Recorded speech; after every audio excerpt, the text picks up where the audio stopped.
Hi, friends. Here's one more awesome book that is a great read aloud for Earth Day. I bet some of you have even seen this movie. It's called The Lorax. And look who the author is, Dr. Seuss.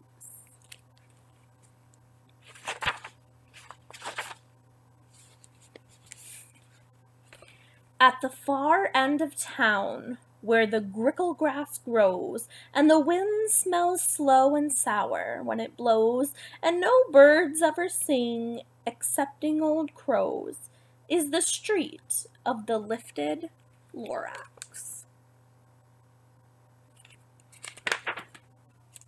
And deep in the grickle grass, some people say, if you look deep enough, you can still see today where the Lorax once stood just as long as it could before somebody lifted the Lorax away. What was the Lorax? And why was it there?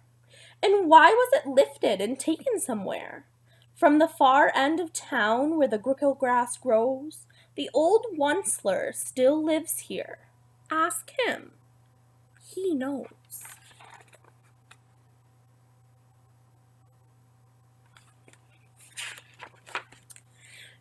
You won't see the Onceler. Don't knock on his door. He stays in his lurkum on top of his store. He lurks in his lurkum cold under the roof where he makes his own clothes out of muffled moof. And on special dank midnights in August he peeks out of the shutters and sometimes he speaks and tells how the Lorax was lifted away. He'll tell you, perhaps, if you're willing to pay.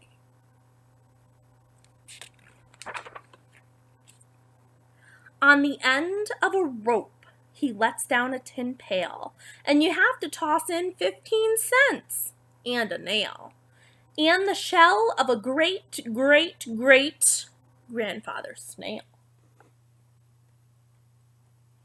Should be easy. You probably got that stuff laying around your house, right? Then he pulls up the pail and he makes a most careful count to see if you've paid him the correct amount. Then he hides what you paid him away in his study, his secret strange hole in his grovulous glove.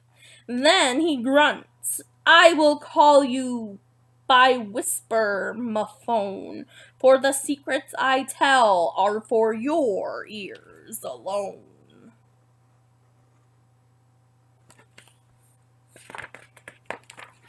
Sop. Down sleeps the whisper-mophone to the ear, and the old Onceler whispers, not very clear, since they have to come down through a straggly hose, and he sounds as if he had smallish bees up his nose. Now I'll tell you, he says, with his teeth sounding gray, how the Lorax got lifted and taken away. It all started way back, such a long, long time back. Oh, look how pretty. Way back in the days when the grass was still green, and the pond was still wet, and the clouds were still clean, and the song of the swami swang rang into space, one morning I came to this glorious place. And I first saw the trees, the truffula trees, the bright-colored tufts of the truffula trees, mile after mile in the fresh morning breeze. And under the trees I saw brown barbaloots frisking about in their barbaloot suits as they played in the shade and ate truffula fruits. There's the barbaloot. From the ripulous pond came the comfortable sound of the fish humming while splashing around. But those truffula trees, all my life I'd been searching for trees such as these. The touch of their tufts was much softer than silk, and they had the sweet smell of fresh butterfly milk. I felt a great leaping of joy in my heart. I knew just what I'd do. I'd unload my cart.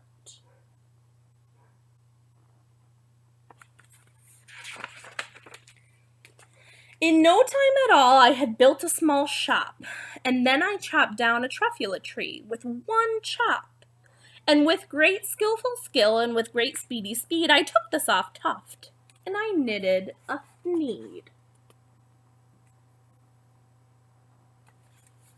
What's a thneed, you ask? Let's find out. The instant I'd finished, I heard a gazump. I looked, and I saw something pop out of a stump of the tree that I'd chopped down. It was a sort of a man. Describe him? That's hard. I don't think I can. He was shortish and oldish and brownish and mossy, and he spoke with a voice that was sharpish and bossy.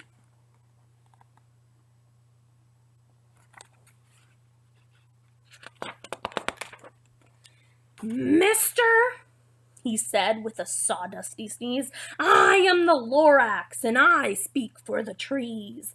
I speak for the trees have no tongues, and I'm asking you, sir, at the top of my lungs. He was very upset as he shouted and puffed. What's that thing you've made out of a truffula tuft?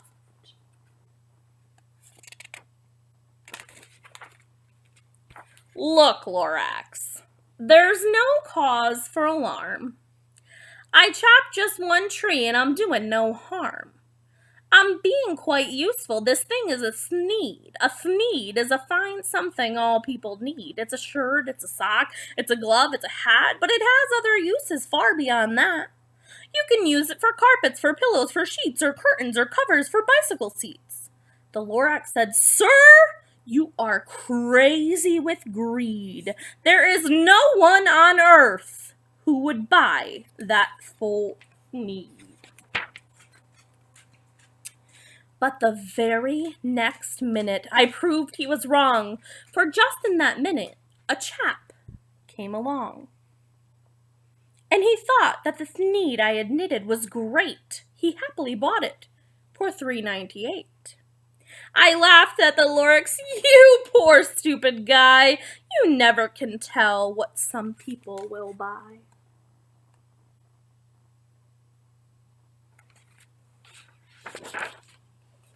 I repeat, cried the Lorax, I speak for the trees.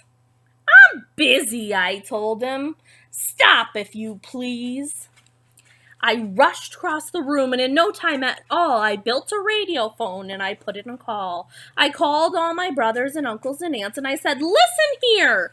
Here is a wonderful chance for the whole Onceler family to get mighty rich. Get over here fast. Take the road to North Nitch. Turn left at Weehawken, sharp right at Scott's Stitch.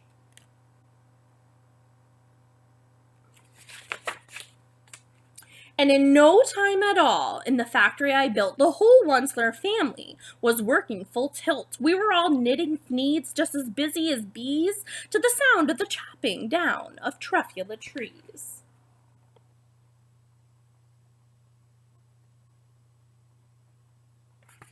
Looks like he's chopping down a lot more than just one, huh? Then, oh baby oh, how my business did grow. Now chopping one tree at a time. Well, that was too slow. So I quickly invented my super axe hacker, which whacked all 4 truffula trees in one smacker. We were making thneeds 4 times as fast as before, and that Lorax, well, he didn't show up anymore.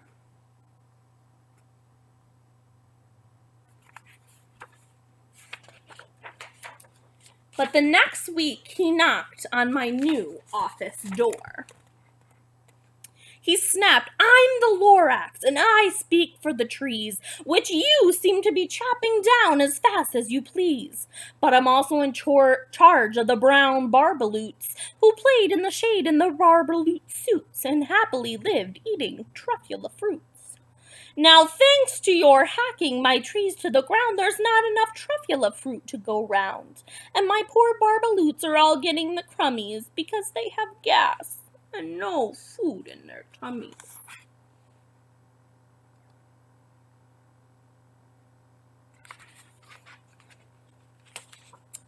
They loved living here, but I can't let them stay. They'll have to find food, and I hope they may. Good luck, boys, he cried as he sent them away. I, the Onceler, felt sad as I watched them all go, but business is business, and business must grow, regardless of crummies and tummies, you know?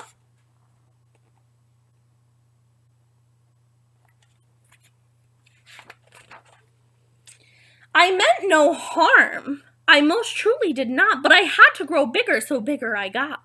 I biggered my factory, I biggered my roads, I biggered my wagons, I biggered my loads of needs that I shipped out. I was shipping them forth to the south, to the east, to the west, to the north. I went right on biggering, selling more needs, and I biggered my money. Everyone needs.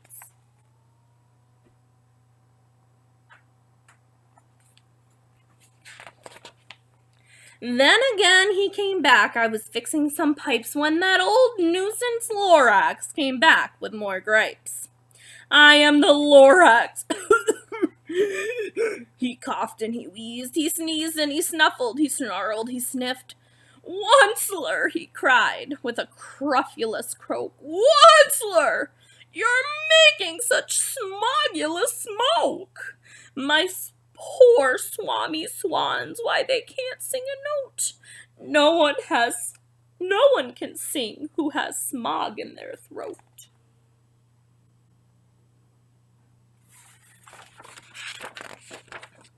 And so, said the Lorax, please pardon my cough. They cannot live here. I'm sending them off. Where will they go? I don't hopefully know. They may have to fly a month or so, or a year, to escape from the smog you've smogged up around here.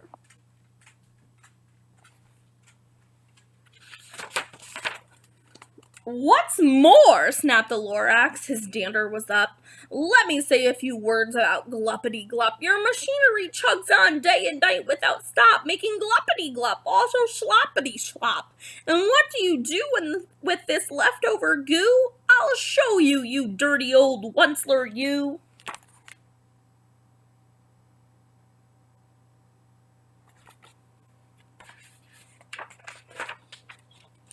You're glumping the pond where the humming fish hummed. No more can they hum, for their gills are all gummed. So I'm sending them off. Oh, their future is dreary. They'll walk on their fins and get woefully weary in search of some water that isn't so smeary.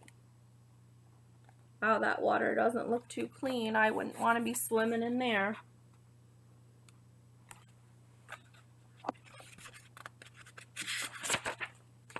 And then I got mad. I got terribly mad. I yelled at the Lorax, now listen here, Dad. All you do is yap, yap, and say, bad, bad, bad, bad. And I have my rights, sir, and I'm telling you, I intend to go on just doing what I do. And for your information, you Lorax, I'm biggering and biggering and biggering, turning more truffula trees into needs, which everyone needs. Everyone needs.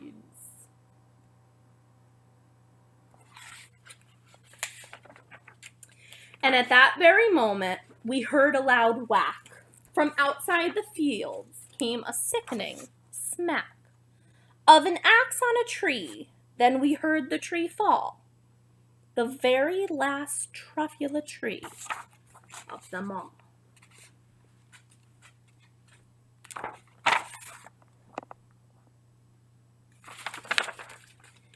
No more trees, no more needs, no more work to be done.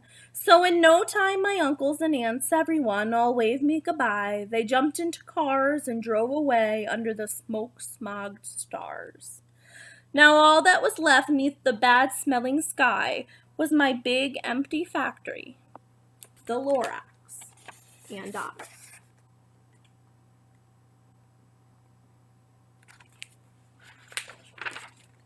The Lorax said nothing, just gave me a glance. A very, very sad backwards glance, as he lifted himself by the seat of his pants, and I'll never forget the grim look on his face when he hoisted himself and took leave of this place, through a hole in the smog, without leaving a trace.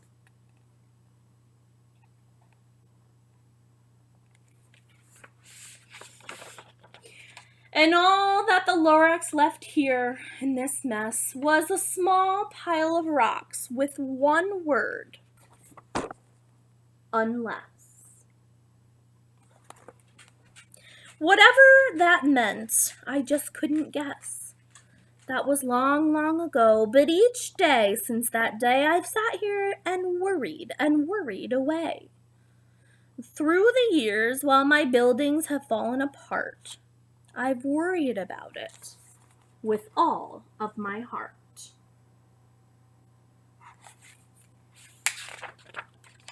But now, says the Onceler, now that you're here, the word of the Lorax, it seems perfectly clear. Unless someone like you cares a whole awful lot, nothing is going to get better. It's not.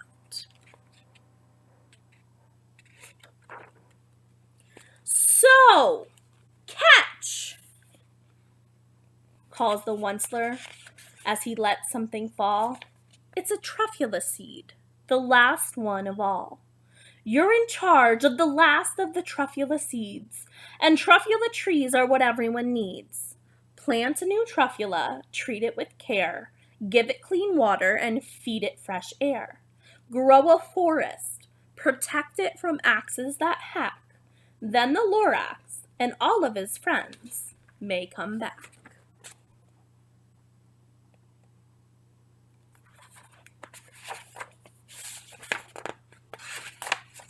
I really love that story. And I love the message that unless someone like you cares a whole awful lot, nothing's going to get better. It's not. That each of us on our own has the power to help make the earth a better place.